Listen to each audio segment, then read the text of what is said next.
relating to the overall economy, overall country level, not at an individual consumer level. Whenever we deal with individual customers, individual businesses, the kind of demand and supply associated with them, we are dealing more on a micro level, which is covered as a part of microeconomics.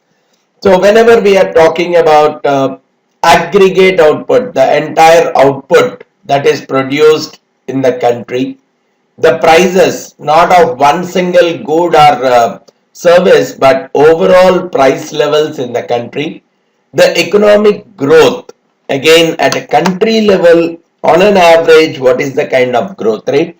So whenever we are talking about the aggregated numbers across the country, we are dealing with the world of macroeconomics. So in the macroeconomics, the first and the foremost important point that we really need to understand is the concept of the gross domestic product, typically called GDP in short, which is a measure of the kind of economic activity in the country. And the way it is measured, the total value of goods and services that are produced in a country during a period. So probably within the last 1 year, the period is, let's say in the last 1 year, the goods and services that are produced in the country, the total value of them is what we call as the gross domestic product of that country. And this is a very important measure that talks about the size of the economy. We can talk about the percentage. It is expressed one in absolute dollar terms and other it is expressed in percentage growth terms, because it's a measure. If the GDP is much higher, the economic activity in that country is happening on a very large scale and the economy is growing. But if the GDP has fallen, it shows that the economy is dull. So it's a very important measure, but a few things go as a part of the calculation.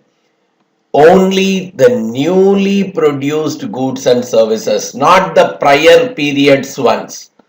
Probably a building that was built 5 years back, that will not be and it is resold, let's say this year, it will not be included as a part of the good and service produced in the country during the current period. So only newly produced goods and services, whereas a new building that is built in the current year, that would be included as a part of the GDP. So that is where we have to be very clear. The prior period products, whichever are manufactured in the earlier years or resold in the current year, they are not included as a part of the GDP. So even if something is produced in the current year, sold and again resold, the double counting of it does not happen. It's only counted once, because the fundamental is very clear. Only that good or service that is newly produced in the current year will be included as a part of the GDP, not the prior periods ones. Similarly, the transfer payments. See, generally, government pays a lot of welfare schemes and benefits to the to the citizens of the country. There could be a social welfare benefits. These are not something that are typically earned by the people. These are not something. These are provided by the government. Social welfare, unemployment, any kind of social schemes that are being announced by the government and being paid from the government to the individual, they are treated as transfer payments from the government to the individuals. They are also not included because they are not produced by the country during this period. Some past earnings of the government it is using to redistribute to the individual. It is not a new production. So the transfer payments are not included as a computation of the GDP. And even for the goods and services, only their final value is included. It doesn't mean, let's say this is a raw material, it got produced into an intermediate good, this again went into a production and became a finished good. What we are saying is only the final value is included. These two are not included. This is not included, this is not included because it would double count. The value of this, if I take the value of this, if I take the value of this, then it looks as if the overall value of the goods and services is much, much higher.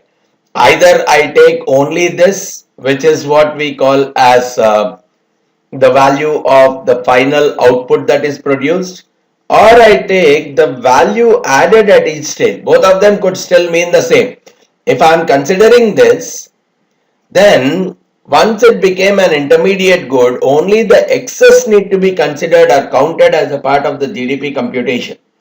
Similarly, once it's an intermediate good and its value is something, when I'm considering a final finished good, I'm taking only the additional value added between these two as a part of the GDP computation. But overall, if you see, we are looking at only the final good and services, the value of which is included in the GDP. Either I do it in parts or I ignore these two things altogether and I take only this one. Either of them will lead to the same solution, but probably at different points in time. And the goods and services, there are some kinds of goods and services which are provided by the government. Probably the defense service, people don't pay for it. The police service or some kind of roads. The government spends on all these kinds of welfare schemes, but it may not typically charge people or it is not sold to the people. But even those are included as a part of the GDP, and because it's not sold to the public, the market value is not available for them, so they are typically included at the cost which is incurred to the government itself. But yes, the value of that also is included as a part of the GDP.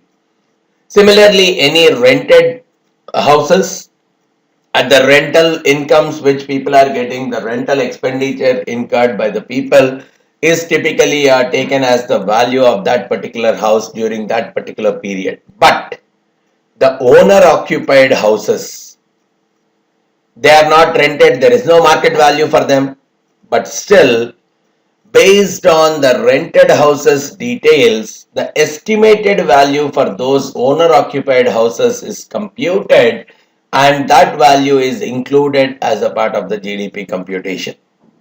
So GDP computation typically is a very fairly extensive process, including the newly produced goods and services, that too the final good and service only without including any transfer payments, and government produced goods are included, owner occupied houses are included, but the labor which is not sold, means people doing their own repair works at home for which no payment is being done, that labor work for which is not a sold one, typically not included.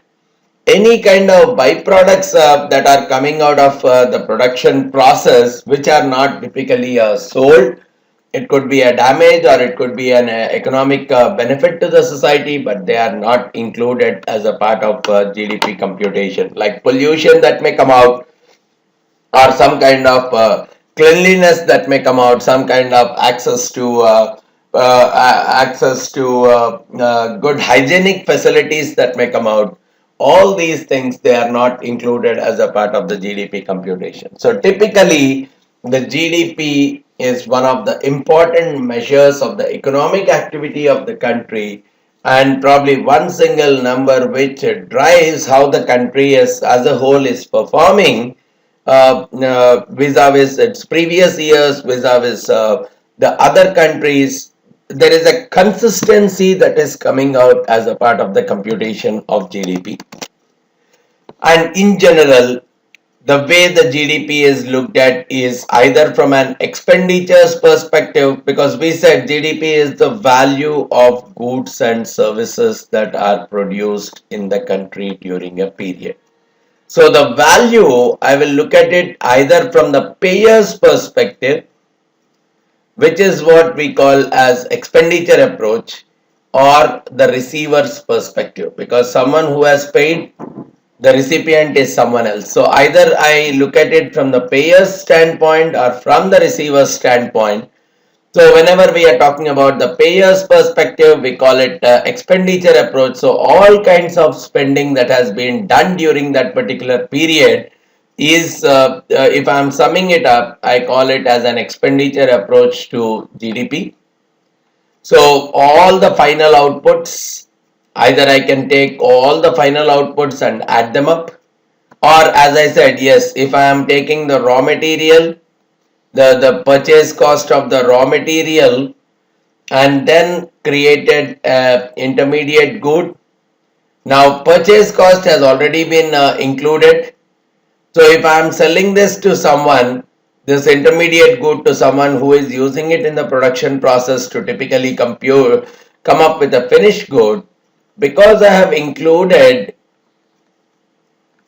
raw material as a part of the expenditure already, when I'm using it to convert it into an intermediate good, I will take only the value addition between the two. The difference between the two is the value added. So I'll include only that much when as intermediate good is sold, and again I'll include only the gap if the finished good is being sold.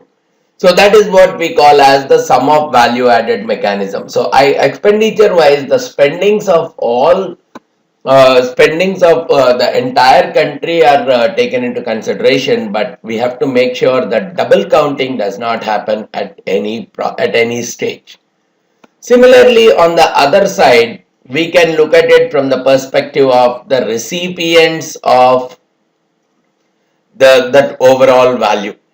So we see generally the recipients are four broad categories.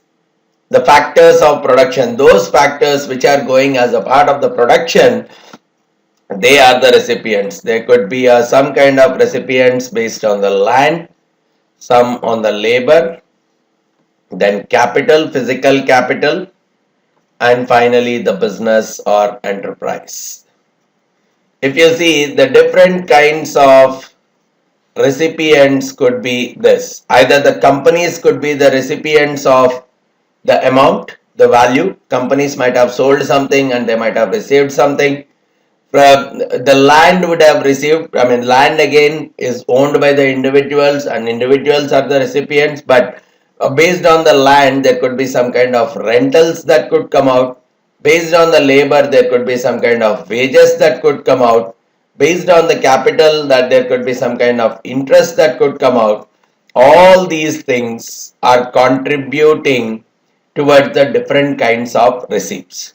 So the summation of all these things is also equal to the GDP, and both of them should give me the similar kind of result. Both the approaches should result in the same value, because at the end whatever is paid by one source is what is received by the other source. So the payments, whether I look at it from the total payment approach or the total receipts approach, the overall summation should lead me to the same number. Right?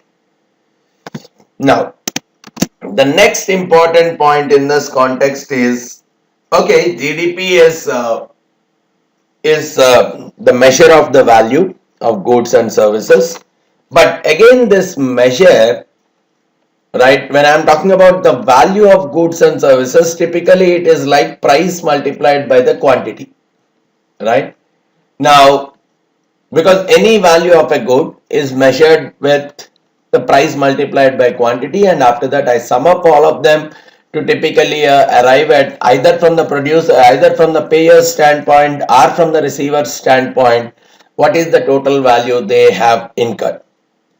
But here in general the GDP is quoted in this particular manner. Now every year, period over period, this may change, even this may change. This is when a quantity